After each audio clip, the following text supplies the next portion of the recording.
由大三巴哪吒廟值理會主辦嘅恭賀哪吒太子寶誕，其慶祝澳門特區成立26週年，係今日上晝喺哪吒廟前地舉行消災寶平安健著祈福法會。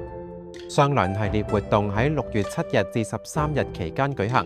設有灑淨及祈福讚聲轉運儀式，多名政府官員及社會各界人士出席。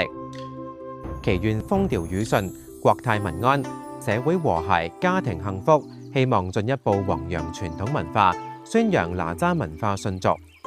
該會將會喺聽日下晝3點鐘舉行哪吒太子寶誕出巡界飄色巡遊，隊伍將會從耶穌會前地出發，途經大三巴街、賣草地街、板樟堂街、議事亭前地、10月初五街、花王堂街、大三巴哪吒廟。巡遊隊伍匯聚兩岸4地民族團隊，更有本地小童扮作小哪吒亮相，陣容鼎盛。